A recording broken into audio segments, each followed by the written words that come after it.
Welcome in once again to the most accurate podcast here at 4for4 Fantasy Football. I am one of your hosts, Matt Okada. Next to me in the screen, and actually not that far in real life, is my other co-host, John Paulson. John, it is Friday of week 3. How are you doing? Doing all right. I'm a little distracted. There's a squirrel carrying a large something large in his mouth, walking along the back of my pool. So it's odd. It's an odd scene. I haven't seen that one before. So sorry, I'm a little bit distracted. Didn't sleep well last night. So I may be off my game today, but we'll see. I'm gonna do my best.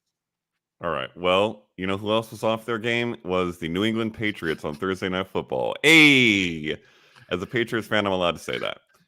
Also, as I tell many people, particularly any Patriots fans who are listening, we deserve a long run of bad because we had 20 years of excellence, 6 Super Bowls. This is just a balancing of the scales, so get used to it. Thursday Night Football, the Jets absolutely handled business 24-3.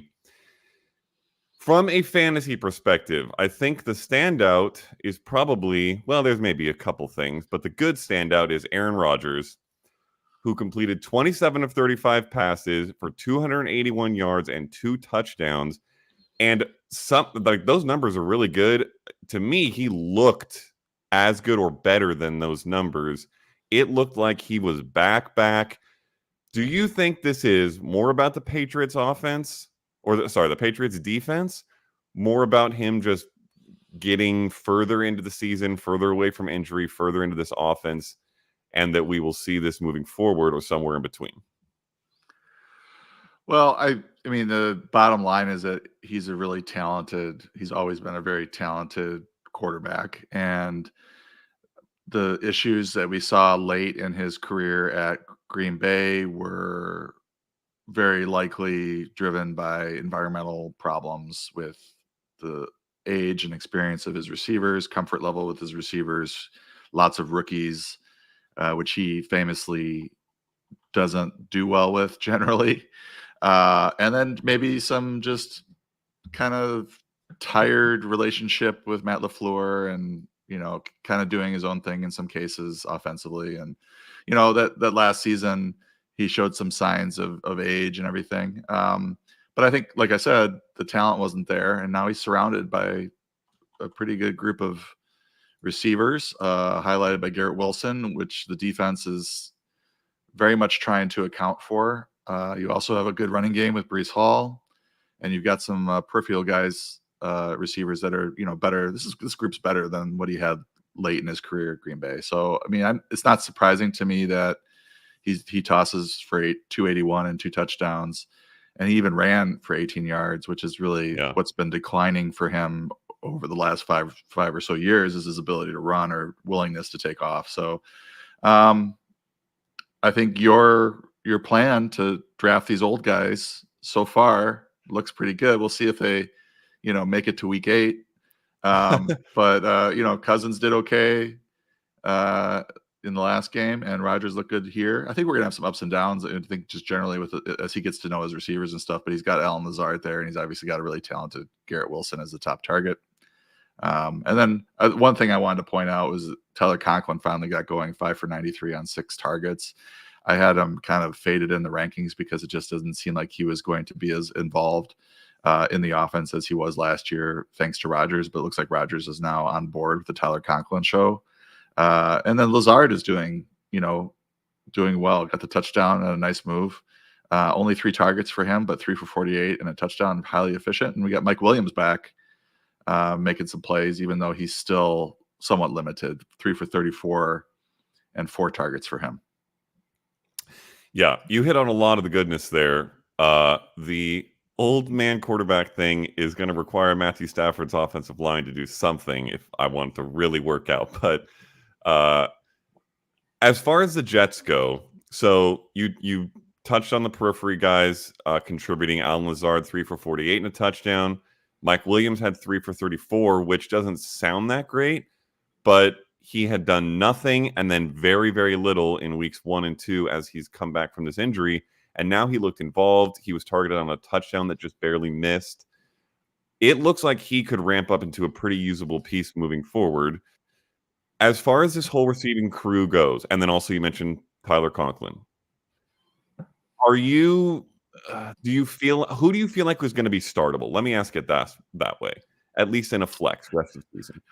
Yeah, I mean, I think obviously Garrett Wilson is your every week start, and then these other guys, it's to be determined. I think it sort of depends on how healthy everyone is. Like right now, Lazard is sort of startable if you squint, but you're not going to get great games every week out of him. You might get a good game out of him. Conklin will be streamable if he continues to see this sort of 6-target workload. And obviously, Breece Hall every week start, but the other guy, Braylon Allen, who we haven't talked about yet, Connor and I actually we're in dire straits in our main event league. And I love talking about it because Pacheco went down and it was the cornerstone of our team because I drafted him when, without Connor knowing, he was on a Saki bender in Chicago, in the streets of Chicago, and I had to make a pick. So I took Pacheco and finally he got on board with it about a week later, but he's out now and we are in pretty dire. I mean, our RB2 spot was going to be our RB3 spot was going to be Gus Edwards, but he's not looking too good. He didn't like Dobbins and the Achilles. So we have Braylon Allen this week and not bad. 11 carries, 55 yards, also 3 catches for 13 yards. I think the score line helped him a little bit, but he was very involved last week with 2 touchdowns. So he's turning into a RB3 flex type play if you're in a pinch. Yeah, also worth noting on Allen, the box score, from a fantasy perspective, doesn't look incredible. But if you watch the game, he needs to be picked up. He looks amazing. They really like using him in rushing situations. He actually outrushed Breece Hall by 1 yard on 5 fewer carries. Not anything against Breece Hall necessarily, but Braylon Allen just looks great. He's explosive. He's big and tough. I have a little bit of concern. You tell me if you disagree that he's going to eat into Breece Hall's chances of being a number 1 overall type running back, or even maybe he was drafted in that elite 3. If Braylon Allen's getting 8, 10 carries a game and playing well with them and scoring a touchdown, I don't know if Breece Hall can hit that, especially if you're not playing in full PPR.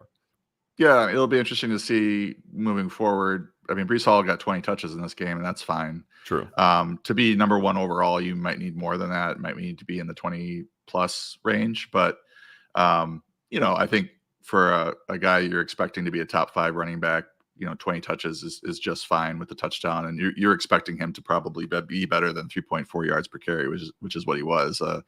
So you only had the 54 yards rushing and added 29 yards receiving. I don't worry. I'm not going to lose sleep over that because it does. The other aspect of it is that it keeps him fresh. Yes. And it does probably reduce his chance of injury too if he's not handling the ball 25, 30 times a game. So I think there's pluses and minuses to having somebody as talented as Braylon Allen behind you. Yeah. On the Patriots side of the ball, it doesn't take long to go through what matters there. Ramondre Stevenson was not good. 6 carries for 23 yards, not a single target in the receiving game, which is rough because he has often been a good receiving back.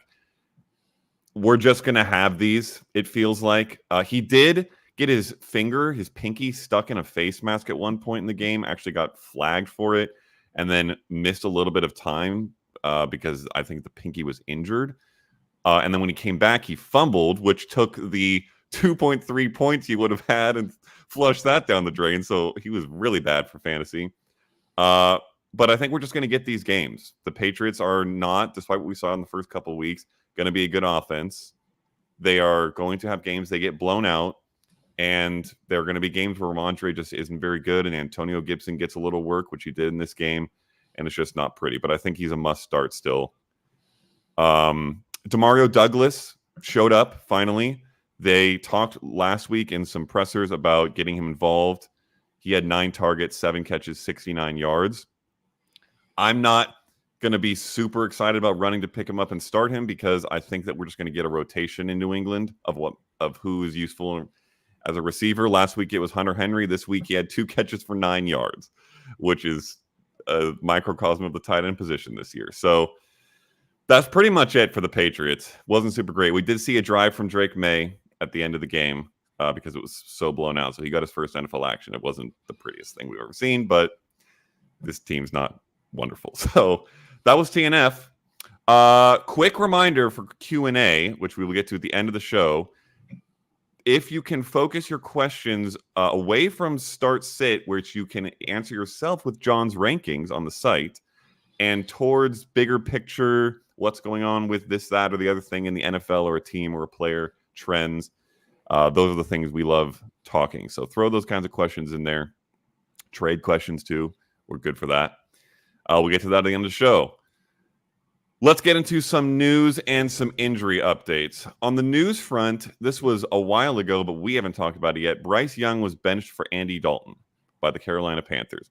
The fantasy fallout is not really related to Bryce Young because absolutely no one was starting him, even in 2 QB leagues.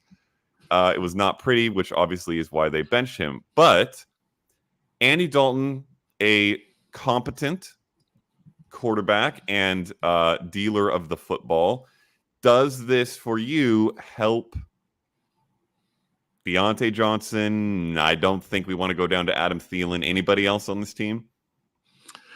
It does. I mean, Bryce Young probably needs to sit down and think about what's going on.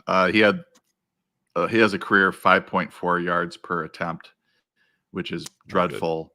I think there was optimism coming into this season that, the number 1 overall pick has talent.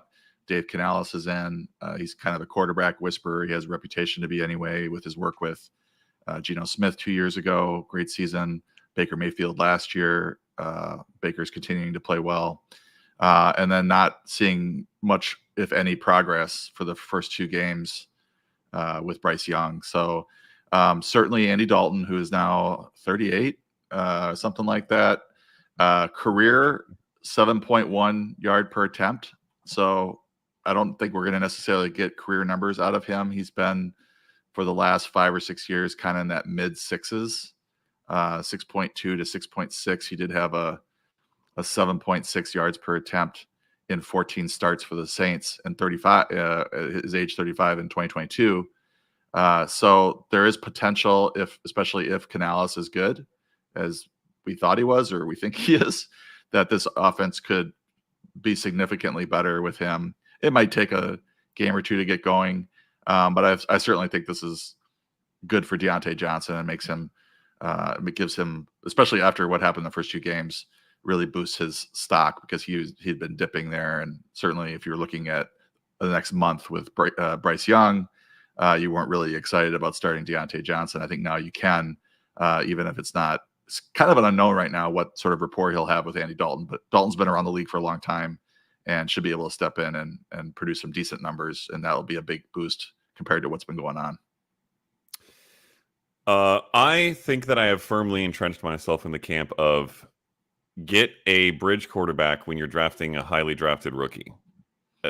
For every CJ Stroud that you get 5 of these, it feels like. And I think teams need to stop doing it. Tom Brady, I remember, was saying something in an interview about how college quarterbacks aren't being prepped as much to get to the NFL and learn properly. And so we're seeing this all the time. These highly drafted quarterbacks that just utterly blow up, particularly when they drafted to bad teams, which they usually are, bad situations without a lot of talent. Tough for Bryce Young. I still have some hope that he can learn and come back. Obviously, there's the height situation that everybody is very adamant that he will never recover from. We'll see.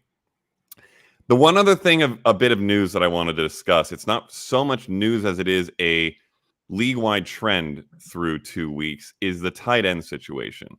It is horrible. And I saw this one stat that just blew my mind and made me sad. Entering week 3, the top 10 tight ends as a whole are averaging fewer fantasy points per game than the top 10 kickers and fewer fantasy points per game than the top 10 defenses. It is atrocious.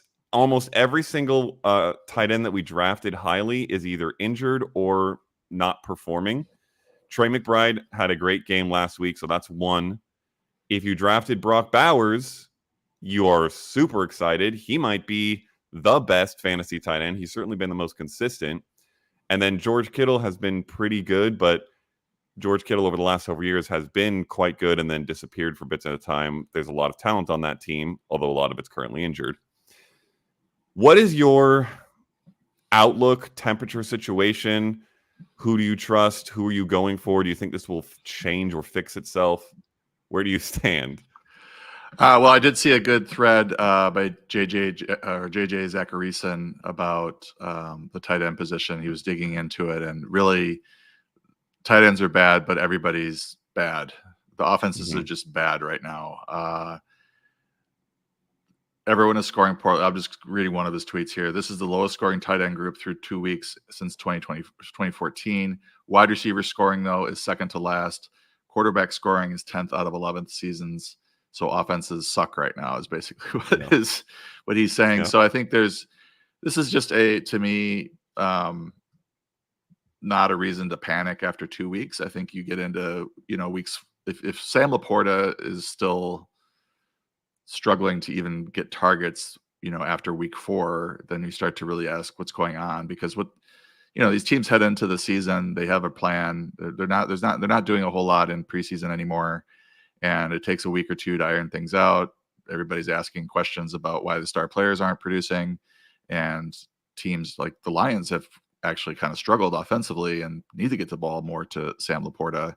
Obviously, Jameson Williams is an example of how Laporta's targets may be taking a dip because there's another good option there at receiver. But I think most, if not all, these top 8, top 10 stud tight ends that we've been talking about are going to get it going and end up finishing in the top 10, top 15 at the very least, because we drafted them for a reason. They are big parts of their team's offenses, and a 2-game sample isn't, enough to really convince me that they are now suddenly not quality players or whatever. So I think that, maybe the one question are some of these guys that we were kind of hope casting into the top 5, like Dalton Kincaid, Kyle Pitts. Kyle Pitts to a certain degree, although he's got a really nice matchup this week against Kansas City, who's given up the most fantasy points to the tight end position so far. I'm interested to see how that pans out. But,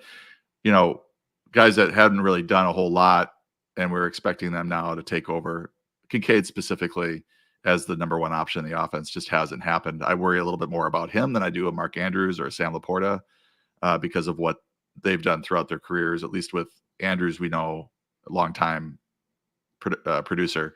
Laporta, I mean, as a rookie leading the fantasy landscape at tight end, is really impressive. I expect him to get going as well. But it's certainly concerning. I'm looking at the rankings, and it's really ugly. You get outside the top 8 or 9 and you're like, oh my God, I got to start Mike Gesicki this week. I'm actually kind of excited about that, but you've got the tight end 2 for Baltimore, at 11, Isaiah Likely. So it's ugly. And, and Kittle was the one kind of shine. I guess McBride as well, Bowers doing well. Those guys are my top 3 this week. But Kittle's got this hamstring now. So it's like we can't have nice things. Nope, we certainly cannot. And then the other tough thing is, it feels like, and this has always been the case with waiver tight ends, but we see it. We saw it in this Thursday Night Football game. We get a tight end who has a great week. We pick him up. It's Hunter Henry in this case. He does absolutely nothing. Tyler Conklin, who was doing nothing, pops off. We probably all add him on waivers this week, and we try to start him next week, and he probably does nothing. We'll see. Hopefully, maybe the upward trend of the whole Jets offense means we get a, somewhat decent fringe tight end 1 out of Tyler Conklin rest of season. But yeah, it's tough. Don't panic for the most part, but keep your eyes on some of the big names. Travis Kelce, Sam Laporta, Dalton Kincaid, Kyle Pitts, to me, are the ones certainly we need to watch and hopefully see something from soon. And some of those are guys that we quote unquote know should be good. Like Travis Kelce has to be good, but maybe he's finally reached a wall, or maybe the offense has changed. Sam Laporta has to be good because he was the best tight end in fantasy as a rookie, but Jameson Williams broke out. maybe now they have their number 2 target and he won't be peppered. And he wasn't really peppered last year, just scored a lot of touchdowns. If he doesn't score the touchdowns, it might be tough. So there are question marks and we will need answers. We'll keep watching and hope it changes. All right, let's get to injuries because holy mackerel. Woof. I think every year we say this is the worst year ever for injuries. So saying it now kind of feels like crying wolf or whatever the phrase is. But whole goodness, this is bad. So we'll kind of go quick because there's so many, but there are several that require, a bit of a dive. Cooper Kupp is one of the biggest. He will be wearing a cast this week on the high ankle sprain he suffered in week 2. They are not putting him on IR right now, which means theoretically he could be back in 2 or 3 weeks. Maybe if they're showing some optimism there that he won't miss 4 weeks or more. Though it could just be the situation that the Rams have a stuffed IR and they can't keep putting guys on there forever. I've seen some pretty pessimistic reports from Twitter doctors, but they're Twitter doctors. What's your outlook right now on Cooper Kupp? And then maybe more importantly, in the short term, what is your outlook on the receiving core there that's left behind? Well, the Twitter doctors know more than I do on these injuries and studied it more. True. So I all I know is that high ankle sprains are bad and they usually knock players out for 3 weeks to a month. And then when they come back, they aren't completely right for a few weeks after that. So it's tough for Cooper Kupp. I'll just focus on what this means for the Rams and where can we capitalize. And I think Jordan Whittington is an interesting pickup. I grabbed him in a couple leagues. He once Kupp went out of the game, he did not miss a snap. So of all these receivers, he's the one taking the biggest leap in playing time with the Kupp injury. And you're probably going to see Demarcus Robinson, Tyler Johnson, and Whittington on the field quite a bit unless they decide to go more 12 personnel and try to establish the run or whatever. But we'll see how that sort of shakes out. But the early returns are that Whittington is not going to come off the field or is basically going to step into that Kupp role. Now, that doesn't mean he's going to produce Kupp numbers, but if he's 70, 80% of a Kupp, a Cooper Kupp, then we're looking at a fantasy starter. So I like Demarcus Robinson as well. I think his play at the end of last year, even though he hasn't gotten off to a great start with all the injuries, to Puka, to Kupp now, probably the most trustworthy of the three. But and then we'll see what Tyler Johnson can do. But to me, it's Robinson, and then I'm interested now because Tyler Johnson's probably getting picked up or has been picked up. Whittington might still be on the waiver wire in some of these deep leagues, and he's a good stash, I think, heading into this week. I have not looked at the numbers from week 2, and obviously the numbers may change with Kupp going out. But in week 1, I know the Rams ran 3 wide receiver sets on literally every single offensive snap. They were the only team to do that. So will they continue that because it's their game plan and just go next man up mentality, fill the guys in? That would, to your point, mean Jordan Whittington's getting a ton of snaps, and both these guys, Mark Robinson and Johnson, are on the field a lot. Or do they have to find a way to change because they don't have Cooper Kupp and Puka Nacua? I would lean towards the former, which makes them all interesting waiver pickups, all these wide receivers. Also, tight end Colby Parkinson, he might get some targets. We're looking for tight ends getting targets at this point, so worth having him. All right, the other biggest one by far, maybe the biggest one of the year, Christian McCaffrey's a big one as well, but Isiah Pacheco fractured his fibula in week 2, is getting surgery and will be out at least 6 to 8 weeks. 6 to 8 is the kind of public timeline right now, but it seems likely to be that is an at least, and it could go a little past that. Really tough for Pacheco drafters and analysts who loved him, aka me, because he was looking great. Maybe one of the best. He might have been a top 4 running back. Maybe he'll be that again when he comes back. But in the meantime, we have one of the most interesting situations. The chatter this past week trying to figure out who to pick up and who's going to be played has been fascinating with what's going to happen in this backfield. So you have Carson Steele, the undrafted rookie fullback, technically, who was getting the only carries that Pacheco wasn't over the start of the season. Andy Reid seems to like him. He was pretty explosive in college, but strange that he was, came in as a fullback for this team. He's the guy many people think has the best chance at early down work. Then you have Samaje Perine, who they brought in right before the season. Great pass catcher, so he seems like a good shot to get third down work. Then you have the team going and signing Kareem Hunt to their practice squad, who has looked utterly washed over the last couple of years, though he did score a good amount of touchdowns with the Browns. And obviously has been in this system before many years ago and was incredible. Does he have any juice? We don't know. He hasn't been activated yet to the active roster, though Andy Reid this week did say he could play. And the team signed Keontae Ingram to their active roster. So it is, no one cares about Keontae Ingram, but just throwing that out there, that also happened.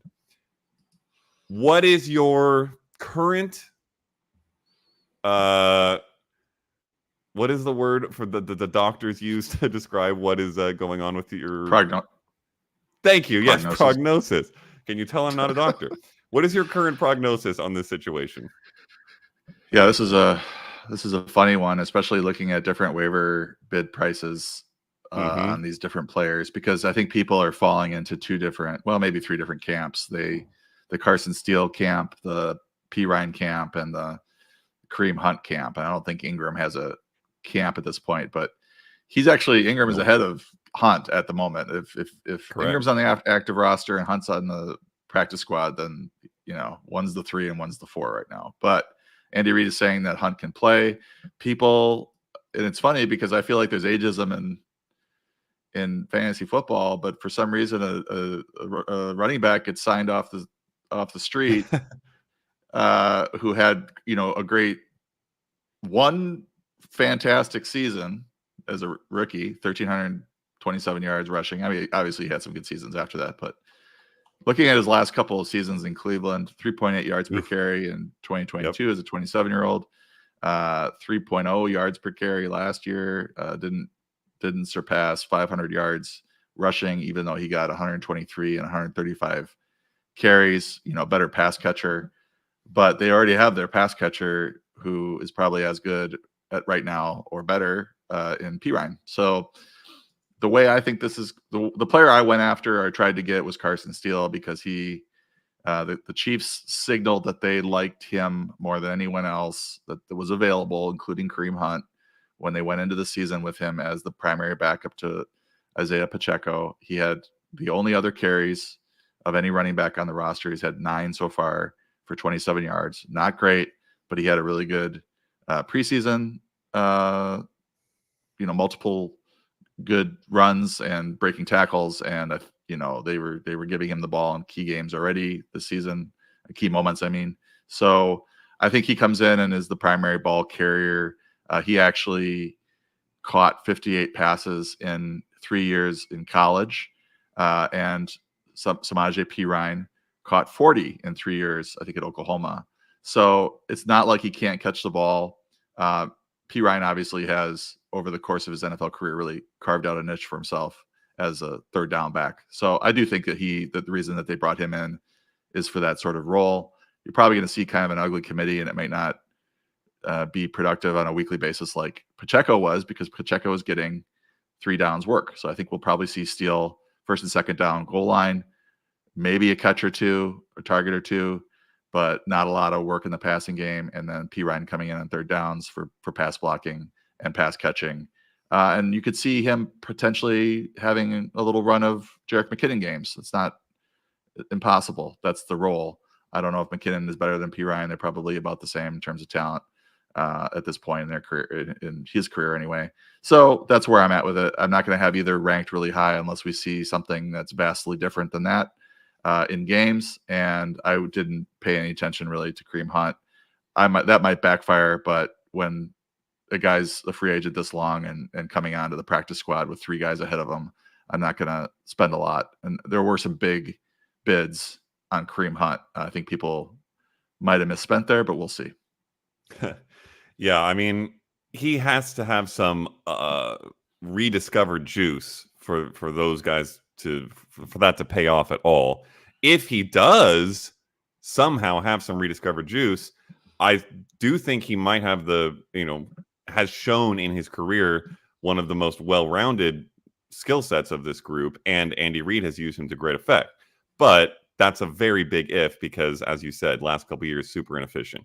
I don't understand the people who prioritize Samaje Perine here, even in PPR. He had 50 catches on 56 targets for Denver last year for 455 yards, which is all incredible. And we never wanted to start him. I don't see how it's going to be any better than that this year. So I get that, like, if you're super desperate and need a flex in a PPR league, Samaje is maybe the better option. But I'm picking up players who I'm hoping can have a legitimate starter role rest of season. And to me, that's really only Carson Steele, barring a miracle for Kareem Hunt. But as you said, oh yeah, go for it. No, I was just going to add, once you're done, that the only difference between the two situations is that there are more touchdown catches available in Kansas City. So that's like the one upside. You could really squint and maybe see a McKinnon run here or there if you needed something like that as a spot start. The fact that Perine had 50 catches for 455 yards last year and scored 0 touchdowns receiving is an indictment on Denver, to your point. Yeah. But I think that the most reasonable measured takeaway here is kind of what you said, that this is probably just going to be a frustrating committee where no one is Pacheco, and Carson Steele is startable if the offense is still running heavily. I will say in my waiver column, one of my big things was I think that this offense might just shift tone. They have, over the last couple of years, leaned into the run game, Pacheco, short passing, and it's worked for them. Without a true number one running back, unless Carson Steele does step up to be that, I think they could just say, Mahomes, it's your thing again. You gotta run this. And which is good for Mahomes and some of the pass catchers. But yeah, I didn't bid heavily on any of these running backs. If you did, fingers crossed, something happens. All right, let's tackle the rest of these. Jordan Love has been limited in practice with his knee injury. Kind of surprising. We expect him to be out much further. But he has said he wants to play. If he does, he won't be 100%. I don't expect him to play. Do you? More likely than last week, and he was not medically cleared last week. And I will try to go quickly through these because we got several injuries we got to get through. But my interest in Jordan Love is very selfish. I want him available for the Rams game when I go up to LA to watch that at SoFi. So this is great news that he's practicing in pads, and I just don't want him to get injured again.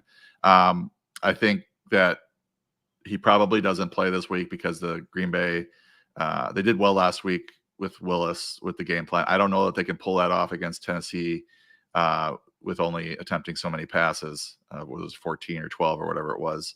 But if they feel like, well, they can come out of this 1-2 and be okay with Love coming in next week against the Vikings, I think. Very crucial matchup there with the division leading Vikings. Obviously, if Love is going to play, it's going to be a big boost to the entire passing game, and all these pass catchers become a lot more startable.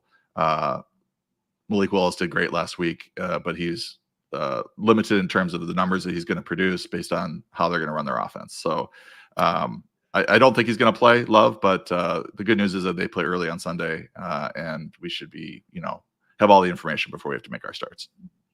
I said last week, when the injury happened, I think that the Packers could easily win 2 or 3 of their next 2 or 3 games without Love, and so there's no need to rush him back. I think they can win this week against the Titans, and then bringing him back for that divisional showdown with the Vikings makes the most sense. So if he's this progressed, we hopefully will see that next week. Big for me because I have lots of Jordan Love across my mini leagues. Kenneth Walker, who has an oblique injury, is still not practicing. Not looking good for Sunday. That likely means Zach Charbonnet will get the start. He looked really bad in week 2, but got all the touches. So I assume you have him somewhere in starter territory again this week, assuming Walker misses the game. Yeah, I mean, he had 19 of 19 touches, got every single touch. Ended up with 69 total yards and a touchdown with 5 catches. This is why we draft these contingency backs, because you get an injury at running back and all of a sudden you have somebody you can start. He's a big step down talent-wise from Kenneth Walker, but certainly startable in a short stint because he's getting so much work. Yeah, this is another one that really sucks right now because Kenneth Walker looked great. So hopefully he gets healed up and comes back soon. Deebo Samuel has a calf injury that currently is holding him out. And what I've seen is that he's likely to miss maybe a few more weeks. Really tough. Also, George Kittle left practice with hamstring tightness. I don't know what is happening. This is just the worst. He is questionable for Sunday as of when we're recording this. We'll see what happens with today's practice. It's Friday morning for us and for the 49ers. If both of them are out, is Brandon Ayuk just to the moon, and or are you looking at some other guys there that may have value? Yeah, Ayuk should be able to get it going. He's kind of gotten off to a slow start, and that might be due to, it wasn't really a camp holdout, but he wasn't fully in tune with the team and all that. So I don't know if he's gonna, this is the week where he's gonna probably see 10, 12 targets. But my concern, I think, is Brock Purdy.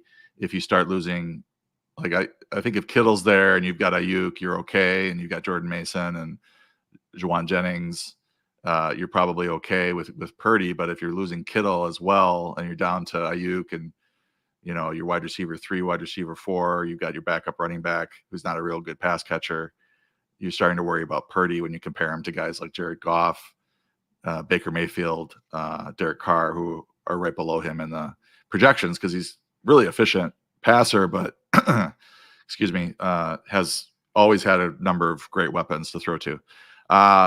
Absolutely starting Ayuk. I think Jennings is the next guy at receiver that is interesting. He plays a lot of snaps and will be on the field a lot and is a really good run blocker as well. So he's certainly the next guy up fantasy wise for me. Agreed across the board. Also, whatever the lines or props are for Jordan Mason, I would take the over. They're playing the Rams this week. Are going to crush them. They're playing the Patriots next week. Should crush them. It's tough. All right. AJ Brown, we'll kind of breeze through the rest here. AJ Brown has a hamstring injury. He is not practicing. The report that we heard during Monday Night Football was that he'd likely miss at least week 3. So this is obviously not great for AJ Brown drafters, which is the first round pick. But it's great for Devontae Smith. He's a stud while Brown is out.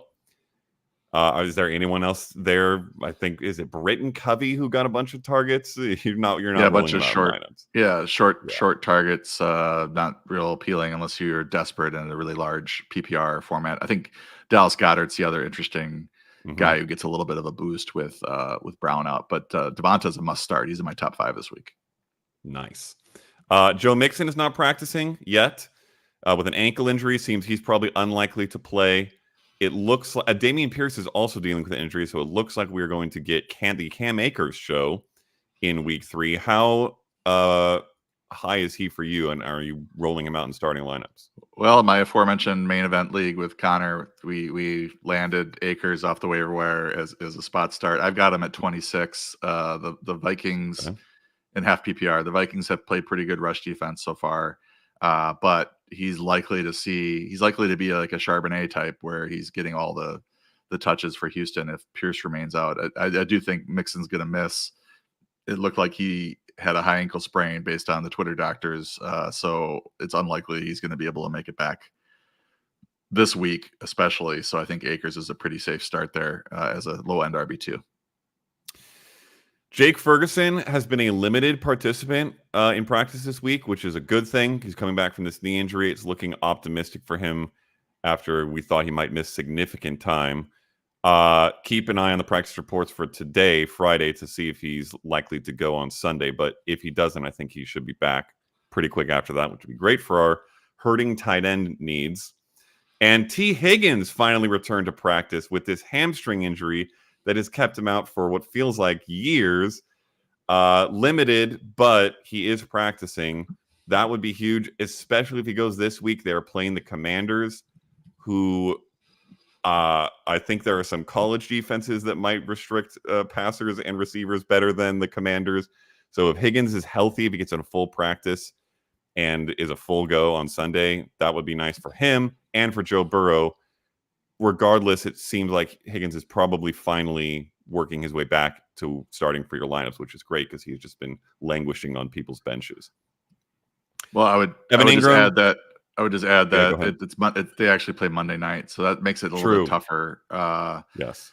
I think you'd like to be able to plug Higgins in. I faded him in my preseason rankings just because his splits with Jamar Chase were never justified where his ADP was. But this is a week where the matchup is so good that you'd love to be able to roll him out there, but you really got to pay attention on Sunday to see where he's at. If it looks like he's going to play, and if not, you have maybe you pick up Burton or Josevich to as a plug and play if you don't have Higgins. I would not hate starting Josevich against this defense. Evan Ingram has a hamstring injury. He's day-to-day, but should be okay for Monday Night Football. There's 2 Monday Night Football games this week, but you may need to start someone else or have someone else on hand. It depends how the practice reports look for today and how the final report looks for Monday. Keep an eye on that. And then Josh Downs is expecting to play after missing the first 2 games. Any interest in Josh Downs? I think not for the first week. I think Alec Pierce is the player that nobody wants, but he's like a top whatever receiver right now. He had 2 good games. I'm interested to see how many snaps Downs plays and then who's hurt by that. Is it going to be Pierce, but he's got kind of a different skill set. He's more of a deep threat. Donovan Mitchell or Pittman, who's the most established veteran there. So I'm a wait and see mode on Downs. I think he's really talented, but I'm also wondering if this offense can support more than one fantasy receiver because so far it's only been Alec Pierce that's delivered. And one note on Ingram, Brenton Strange had a really good game last week, and I think he led the league in tight end air yards as well. So he is a option if you want to wait on Evan Ingram. Wild. Brenton Strange is happening. All right, that's the injury news. There's a ton of it. Hopefully things get better for all these guys and our fantasy lineups moving forward. Let's go through some of the key matchups to watch this week. The biggest is Lions-Cardinals. It has a 51.5 point over-under, which is the highest by far. This just feels like a start all your studs, which at this point includes Jameson Williams. Do we agree there? Yep. Okay. What about Greg Dortch? I think he'd be the one fringe name. Do you have interest in throwing Greg Dortch in a flex? Yeah, perhaps. It depends on the makeup of the team and how big the league is and how big your starting lineups are. He doesn't strike me as a big touchdown guy, but he could get you 10 points in a pinch in PPR formats. Yeah, like that. Eagles Saints, 49.5 point over under. This Eagles defense is a disaster, especially on the back end, which means Rashid Shaheed to the moon. I am currently in a league trying to decide between Rashid Shaheed or Devontae Adams. I went and looked at your rankings, and it wasn't close. Devontae Adams was way higher, so I feel a little silly for trying to make that decision. But this is a time of year where I feel like we start to transition from, you just have to start the guys who are your studs, and towards, listen, this guy's playing incredible, and he has a great matchup. I'll probably end up starting Adams, but I really like Shaheed here. Any other interesting names for you in this matchup? Yeah, Adams had a good game last week as well, so it's hard to bench him after that. But Shaheed, the interesting note on Shaheed, I just was over at Prize Picks, and his over-under on his yardage is 49.5. And he's cleared that in 4 of the last 5 games going back to last season and both games this season. The Eagles are like 4th most in terms of wide receiver yardage allowed. So this is, that to me is going to be part of one of my Prize Picks slips for sure. I'm not sure why. I guess they're just looking back to his averages to set that line, but that seems to be where the books are as well. So he's playing awesome, and we're getting to the point now where you're like, well, should we play or should I rank Shaheed ahead of Olave? because it's been Shaheed has just legitimately been better, and this New Orleans offense is probably the biggest, positive surprise in the league, where you have Derek Carr now in the top 2 or 3 as a fantasy quarterback. I mean, was extremely unexpected. I don't think we talked about it on the pod last week. I talked about it on the Monday waiver pod, but I am fully bought in to this offense. Clint Kubiak and this offense look great. I feel like they are 49ers light, but it's not even that light. It's just basically 49ers 2.0.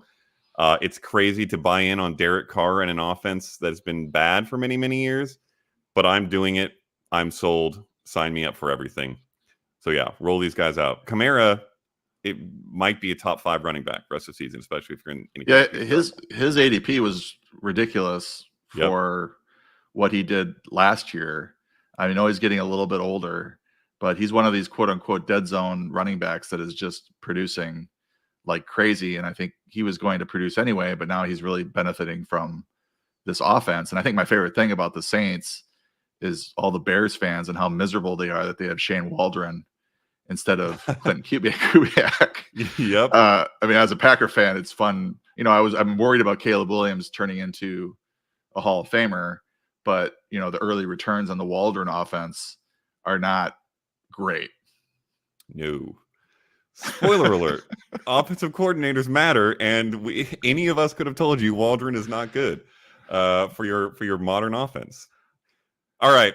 A few other honorable mentions of note as far as good games to target. Texans, Vikings, a couple offenses that are, been hot. Ravens, Cowboys, hopefully, well, if you're a Ravens fan, hopefully they manage to get their first win. Otherwise, they're starting 0-3, which is horrible for them. Chiefs, Falcons should be an interesting one. Very interesting one to watch, especially for that Chiefs running game. And whether Kirk Cousins is the Kirk Cousins we saw in the last drive of that game last week. And Commanders Bengals should be a fun one. We talked about that defense for Washington. Cincinnati should light them up. And then games to avoid: Giants Browns, absolutely gross. Chargers Steelers could be a good NFL game, but these are two defenses that are playing well and offenses that are not scoring a lot of points. Packers Titans, Malik Willis versus Will Levis isn't exciting. And then Panthers Raiders, which maybe will be the Zamir White game, and you like Devontae Adams, but otherwise is not looking pretty either. Any top level takeaways on any of those?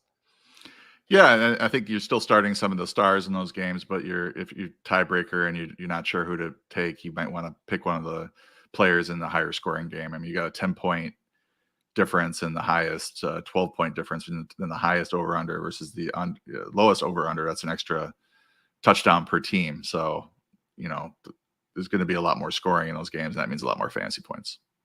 Yep. All right, let's get to the starts and sits of the week. At running back, kicking us off is a guy in one of those games. Yeah, Zamir White. I had him as my sit last week against Baltimore. Predictably did poorly against right now the league's best rush defense, which we'll actually talk about in a second. But Zamir White, this is a matchup play. They want to get the running game going. Head coach is talking about it. He hasn't really provided any reason to start other than he's been the primary ball carrier. The Panthers have given up an average of 187 total yards and 1.5 touchdowns on 37.5 backfield touches per game in the first two games. Just raw numbers that are telling you that Zamir White is going to have a better game than we've seen. I'm using White. I think his over under on his rushing yards is like 55. That's a prize pick slip for me. I'm also, on a side note, doing another one with DeAndre Swift against the Colts. They've given up 159 yards to Joe Mixon, just rushing yards, 151 yards to Josh Jacobs last week. So DeAndre Swift should be able to get off the schneid or whatever that's called. He has dominated the backfield touches as well. And then for my sit, I have less than zero interest. I have almost no shares of these two, but I did draft Ezekiel Elliott in a point per first down league. But Rico Dowdle, Ezekiel Elliott, we don't know really who the starter is. Dowdle started last week. They're in a split, and they're playing the worst matchup possible, which is the Ravens, the number one in adjusted fantasy points allowed to running backs from last season, and they're carrying that over to this year. So just two really bad starts. Only start them if you're desperate for 10 carries or something like that. Also worth noting, last week, Deuce Vaughn got 4 carries and a target. Kevontae Turpin got a rush. Brandon Cooks got a rush. So they are not leaning on either of these running backs. I don't feel good about starting them in good matchups. This is a massive avoid. And on Zamir White, I have a lot of him, so I will be starting him everywhere I have him because this has to be the game. If it isn't, are we reaching drop territory, or it's full panic? It's full panic, and you're probably stashing because we're not cutting, lead backs very often unless you're in a weird league. You're probably just benching them until you start to see some production, because teams do work on things throughout the season and try to correct mistakes and improve the situation, and players can trend up or down for that reason. So I don't think he's a cut, but he's certainly going to be you're not going to start him anytime soon type of a situation if he doesn't produce here. Yeah. At wide receiver, we got a deep sleeper in the sneaky starts. Yeah, I looked at my sneaky starts and I had a nice group to talk about, but I kind of wanted to highlight Jalen Naylor because it looks like Jordan Addison remains out with this high ankle sprain. He might be out for a couple more weeks. We'll see. That means Naylor could produce. Justin Jefferson's a little banged up with a quad injury as well. I don't think that really has much impact here because Jefferson probably is going to play. But Naylor he's caught 4 passes for 75 yards, 2 touchdowns in the first 2 weeks. He had 47% snaps in week 1, then played 93% snaps last week due to Addison's absence.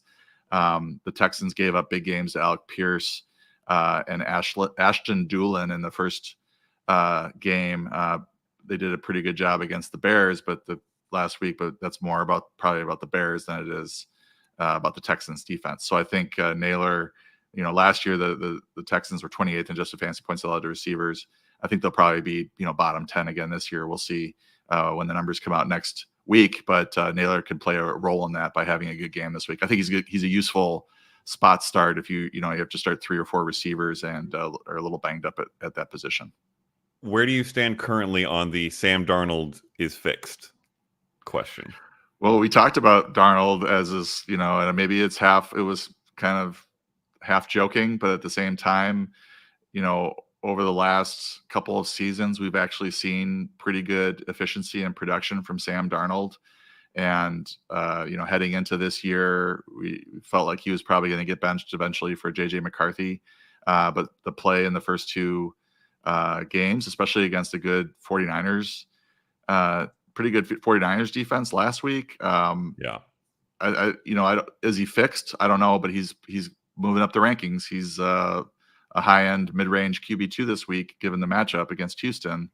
And, he can run a little bit as well. And it looks like, Kevin O'Connell knows what he's doing at quarterback. I will just point out, for those who, read the end of game box score, last week against the Niners, Darnold was 17 of 26 for 268, 2 touchdowns and a pick, but 97 yards and a touchdown of that 268 and 2 came on Justin Jefferson's insane play. Now, it was a great play by Darnold as well. And he might have, posted some passing yards and maybe a touchdown on that drive if Jefferson didn't do it all in one play. But I am not in the he is fixed camp. I am in the I'm intrigued and watching camp. If we see a couple more weeks of this, I will definitely start to believe. And I will just mark down in my notes that any quarterback who ever goes to Carolina, I will never draft in fantasy because, oh my goodness, they cannot do anything at the quarterback position. All right, your sit at wide receiver is a tough one for anyone who drafted. He has been awful. Yeah, and he had been really good the last 2 seasons. Built-in rapport with Trevor Lawrence. Christian Kirk just is not, and it's really unusual based on what they did at the receiver position. They drafted a highly touted rookie, Brian Thomas, who's having a good season, and he's quite startable given his first 2 games. They brought in Gabe Davis, who we know from Buffalo as a kind of a low target guy who can erupt. But it seems like Lawrence is favoring Davis over Kirk right now, both Thomas and Davis over Kirk right now, which is really surprising given Kirk's rapport with Lawrence over the last 2 seasons. And I thought he would be the one safety net. And then obviously you have the Evan Ingram injury as well. And he's targeting Brenton Strange over Christian Kirk as well. So Kirk is still like has the resume to be in your lineup because he has produced, and has been a consistent producer in Jacksonville. But these first 2 games are pretty alarming, especially when he's getting 7 total targets over 2 games. Yeah, Christian Kirk feels like he has been, even when good, and should be a target play. Like you are looking for those targets, and we should have been getting them because of that rapport. But if he's not even getting the targets, 7 over 2 games, to your point, and then he's turning those targets into 1 catch for 30 yards and 1 catch for -1 yards, now we're in a real bad spot. I am going to be watching this closely because if he does not have a even half decent game, I will probably have him in the drop list in this next week's waiver wire column. It's just been really, really bad. And I don't trust Trevor Lawrence to support several good receivers. And just based off what we've seen, I don't think Christian Kirk is the second best. And I don't even know if he's the third best. Brian Thomas looks incredible. So, and Kirk needs those targets, and he's just not getting them. Tight end, it is, we talked about it earlier, it is messy. We've got some interesting names. Mike Gesicki, and I talked about him in the preseason as a intriguing player. Like coming out of the last season, I kind of thought Tanner Hudson might be the sneaky pick out of Cincinnati because he had a nice little stretch there late. But slowly but surely, Gesicki won that starting job. And you start to look back at his career, and he had back-to-back 700-yard seasons. He had the 5th most receiving yards among tight ends from 2019 to 2021. And this is a good place for him and with Joe Burrow in Cincinnati. And this is a nice matchup against Washington. Last week against Kansas City, he led the team in catches and targets, 7 and 9, and yards, 91. With Jamar Chase on the team, it's Mike Gesicki leads the team in all receiving categories through 2 weeks. So I'd start him. Washington, I think, has been actually really good against tight ends so far, but I think it's more a function of who they've played that don't really, feature the tight end position. So I think Gesicki is a nice plug and play, and probably, on the waiver wire or was just picked up this week by maybe some listeners. But if you have some woes at tight end, he's a good streamer. I was once one of the industry's greatest Mike Gesicki truthers. He's unbelievably athletic, insane catch radius. He is a good pass catching tight end, and is just not. He's had a couple decent seasons, but it really hasn't been there for him for a while. If Burrow's going to be looking at his way like this, and they haven't had a tight end like this, Burrow has not had a tight end like this. This could be a really nice little pickup. I like it a lot. And then the sit, I'm going with Colby Parkinson this week. He had kind of a rough week last week against the Cardinals. 1 catch for 2 yards on 2 targets. I still have him as a fringe starter just because he's going to be out there for a lot of snaps, and the Rams need pass catchers. So it's possible. But the 49ers have been pretty good against the position so far. I think they're bottom 3 or 4 in yards allowed to tight ends. It might also be a function of who they played. They had Miami or Minnesota last week. So, I'm kind of shying away from Colby Parkinson this week for that reason. I kind of want to see how this receiving core shakes out before kind of trusting him again after what he did last week or didn't do. Yeah. Last week is a very weird game, so hard to really go off too confidently. And this might be another one because they might be blown out by the halfway through the first quarter again. But I think we do need to see how the usage changes without Puka or Cooper and what this offense looks like. And then we'll go from there on LA. Until then, you're probably not starting anyone super confidently, except for Connor Williams.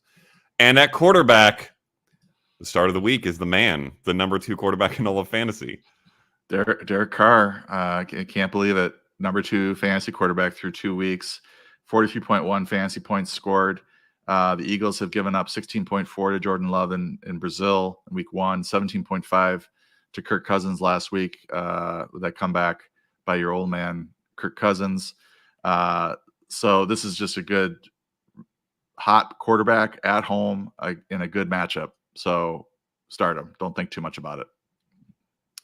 And then the sit is a guy we had a little bit of concern about coming into the season because of the change in offense. And so far, it's looking like that is a legitimate concern. Yeah, the Chargers defense is playing well. Their running game is doing well. So Herbert hasn't had to open it up and pass. Plus, this week he's got a really bad matchup against the Steelers defense, which is playing really well. So, despite the name recognition, try to bench Justin Herbert this week if you can. You've got Derek Carr as the natural fill-in. What is happening? This is the wild world. Again, offensive coordinators and offensive schemes matter. There's your perfect summary. Justin Herbert is the sit and Derek Carr is the start. All right, let's get into some Q&A. Reminder, if it is a start-sit question, just a straight-up Week 3 start-sit question, go check out John's rankings. They are all up on the 444 website to help you make that decision. We will probably be skipping over because there's a ton of questions here, but you can find your answer there. Let's start with Craigslist user 12. Would you trade Drake London, for Waddle, Jalen Waddle, or J-Mo for Waddle? I would say Waddle's value is significantly lower right now with this injury to Tua. It's hard to know exactly how this is going to shake out. I probably would not be seeking out Waddle right now. I definitely wouldn't trade London for him. I don't think I would trade Jameson Williams for him either. It's funny that we've gotten this far in 2 weeks, but the injury really has accelerated things. Yeah, I would agree there. I'm not trading either of these guys. Also, I seem to have some sort of legitimate mental block against Skylar Thompson's name. I can never remember it and have to look it up every time I'm trying to think of it. But to that point, he's not trustworthy as a quarterback to support a wide receiver 2 on his team and make him valuable for fantasy. And then both these other guys, I think, have more upside. So I'd agree there. Neither. William E. asks, would you want Braylon Allen or Tyjae Spears? Ooh, this is an interesting one. Spears has been dealing with a little bit of an injury. The coaching staff has said they want to get him more involved after Tony Pollard has dominated touches through the first couple of weeks. But Braylon Allen is already involved and looks incredible. I would rather have Braylon Allen. I think he's got more upside in the case of an injury. Maybe Pollard's a little more likely to get an injury, pick up an injury than Breece Hall, but I don't think it's markedly so. Allen already has a role. And they're saying in Tennessee that they want to get Spears involved, but what they've done so far through 2 games is feed the ball to Tony Pollard. So it's going to have to take a significant change of course to really get him even as involved as Allen is already. Yeah, I 100% agree there. I think Rob H's question is probably a Week 3 question, but instead, let's make it a rest of season question because I think it's kind of interesting. Full PPR, Tank Dell, Amari Cooper, or Deontay Johnson. Tank Dell obviously appears to be the 3 or the 2A for Houston, with Nico Collins dominating in that offense. Amari Cooper is getting tons of targets, but doing very, very little with it. And Deontay Johnson, we talked about earlier with Andy Dalton coming in, could have a little bit of an uptick. Who do you, maybe if you have your rest of season rankings, how do you rank them rest of season? Well, rest of season, I'm going to answer this week first because I'm sure Rob, that's what he wants. And I don't want to piss off Rob. So I would say this week I lean Deontay, hoping for the best there with Andy Dalton. Cooper has got a lot of air yards, but Deshaun Watson's looked terrible. And Tank Dell is kind of the odd man out right now with Nico Collins just crushing it. I do think Dell's going to pop his head up here pretty soon with a good game, but I'm not confident it's this week. That's just a lean, though, on Deontay. If you feel like you want to start one of these other guys, it's totally understandable. Rest of season, they're all about the same to me. I have my reservations about all 3, given the way things have gone the first 2. I guess I'm most optimistic that Deontay is going to break out quickly with the quarterback change in Carolina. In full PPR, I think it's probably Deontay with hope in Dalton, just because Tank Dell's not going to get the reliable every week catches, and Amari Cooper is getting the targets but isn't getting the catches. I do like Cooper to bounce back if Deshaun Watson can start finding him on these throws because of the target rate. But he's got to start finding him. Let's see. There's a lot of talk about the Panthers from our conversation. Deontay Johnson, Adam Thielen, or Chuba was the question from Mile High Luke. Biggest winner, I think it's Deontay Johnson. We agree Probably. there. Yeah, I would agree with that. But I think all three are going to be better. I don't know that Thielen is really even getting into starting territory, but he might be a flex spot start. Certainly better for Chuba. I think they'll move the ball a bit more. Maybe he'll have some more touchdown opportunities.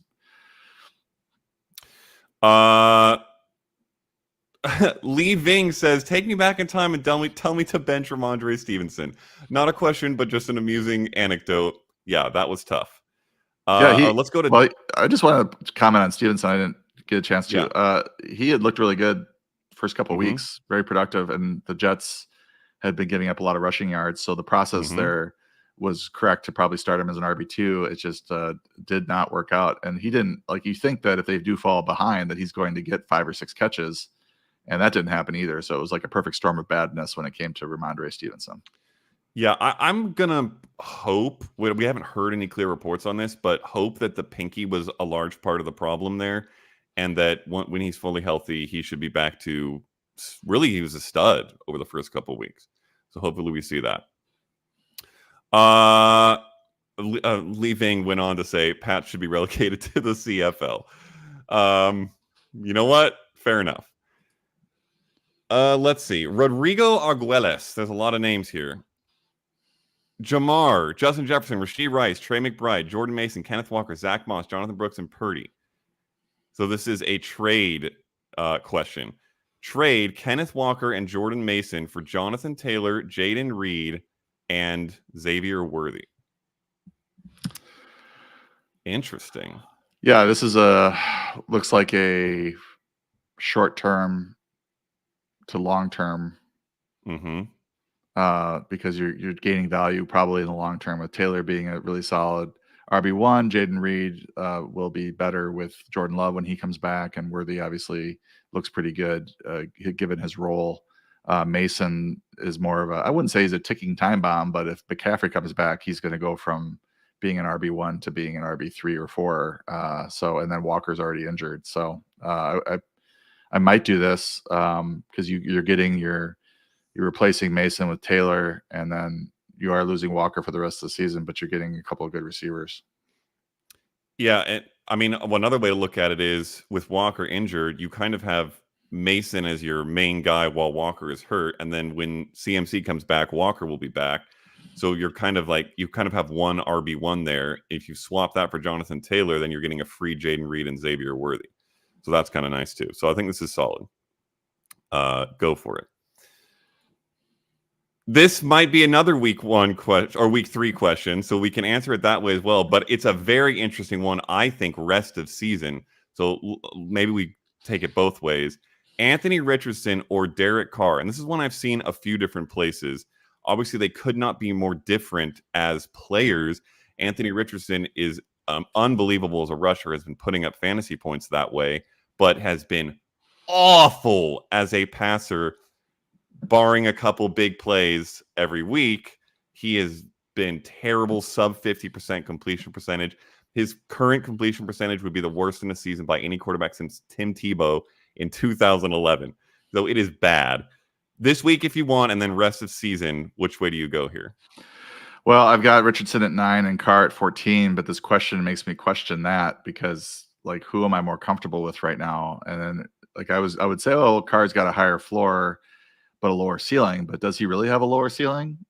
He's the QB2 through 2 weeks, and he's playing at home against a really bad defense. So totally understandable. I think he's safer. The problem is with Richardson is that if we don't get that rushing yards, like the Packers held him down in terms of yardage on the ground, and that really affected his bottom line along with 3 interceptions. I do think he's up for a big play or two in the passing game. And if he gets you your 40, 50 yards rushing, and then he's a threat for 2 rushing touchdowns too. So there's certainly ceiling there with Richardson. The Bears defense has actually been pretty good. And you also kind of wonder how many points are the Colts going to have to score to beat this Bears offense. I mean, they're struggling.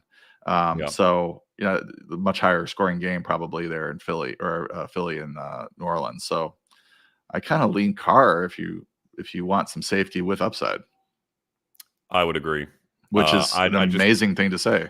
It is. Based on when they were drafted, I don't even know if Derek Carr was drafted in almost any one QB league. No. And Anthony Richardson was top 6. Yeah, it's insane. But to anyone who's seen Anthony Richardson's highlights and believe that is the tail of the tape, don't trust it. It has been bad for him. And he, like you said, he has to get that rushing work to be valuable most weeks, or 2 70-yard touchdowns, which isn't going to happen on the regular. Trone Force asks, would you try to trade Cooper Kupp since aesthetically he wasn't placed on IR? What type of value do you think he has? What type of player could I get for him? Very interesting question. We did touch earlier on the fact that Kupp was not placed on IR. Whether that is optimism from the staff or the IR situation in LA is just so stuffed is to be determined. It's tough to know what you can get for him based off the situation right now. Do you have a take? Oh, I've got him at 30 right now for rest of season, which it sort of depends on how your team is looking, and is he somebody that you can just unleash? Your team's okay, and then all of a sudden you unleash a healthy Kupp in 4 to 6 weeks on your fantasy league, or are you 1-1 or 0-2 and need wins now? You might, if you're trying to trade him away, that makes more sense in that sort of scenario because you're not in a good position and you're kind of betting against him being healthy again this year. But so I've got him at wide receiver 30. So you're looking at guys like McLaurin, Jaden Reed, Amari Cooper, Tank Dell right around him. Other disappointing, some disappointing players there that maybe, but at least they're healthy and maybe they turn it around. That's kind of what you're aiming for right now. If you are okay and don't need starters right now, I would just hold on to Kupp and hope that he gets better. And you can, because it looks like he's going to be great once he's healthy again. Yeah. We try to give, overarching high level analysis in these kinds of situations and podcasts and articles because everybody, we try to cover as many bases as we can. But there are some situations where it really, really depends on your team and your situation. And this is a huge one of those for me. I had someone DM me this week saying they're 0-2 and they have good wide receivers. Should they trade Cooper Kupp? And I was like, yeah, you probably need to because you need to turn this around quick. But if you're 2-0 and you have a guy you can throw in, if you're getting T. Higgins back soon or something like that, I would absolutely rather hold on to Cooper Kupp. You're not going to get the value for him now that he will return in, even if it's, 4 or 5 weeks before he comes back, he could be the wide receiver 1 after that. It certainly would be a wide receiver 1 for whenever he's healthy. So team dependent in this case, I think. The Bulletproof 13 says, can I trust Jerome Ford this week? You can tell me what you think about him this week in particular, but I highlight this question primarily because I don't think we've talked about the fact that Deontay Foreman came in and had, I believe it was 14 carries last week to Jerome Ford's 7. Ford looked much better. He broke off a big run, and even if you take that big run out, he was better than Foreman. But we drafted Jerome Ford hoping he would be a, reliable fringe RB2 with Nick Chubb out. Is this going to ruin that concept for you? Well, the question's very simple to answer. Can I trust Ford this week? No, of course you can't trust Ford this week. He just got out-touched 15-8 by Donta Foreman. You can start him and hope that there's production and that he gets back to the lead back, but trust, no. Mile High Luke says, if Higgins comes back, does that limit Andrei Yoshavash, or is his role pretty safe? I believe it does limit him. I think you're probably not going to see 2 touchdowns in a game from him again. Too many red zone options with Higgins and Gesicki and Chase out there. I think he probably plays a lot of snaps, though. He's kind of filling that Tyler Boyd role, but I don't think he has the same sort of upside if everybody's healthy there. Mile High Luke also went on to ask, how worried are you guys about Pittman? A-Rich doesn't seem capable of consistently throwing accurate short yardage throws. Correct, Mile High Luke. I touched on that. I am worried about Michael Pittman and every receiver there.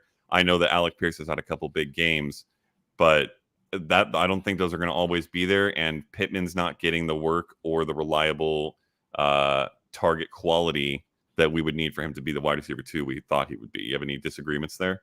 No, I mean, I think you got a run-oriented quarterback who shines brightly on deep balls, and he can, throw the ball deep to Pittman as well. But the primary guy right now doing those routes is Alec Pierce.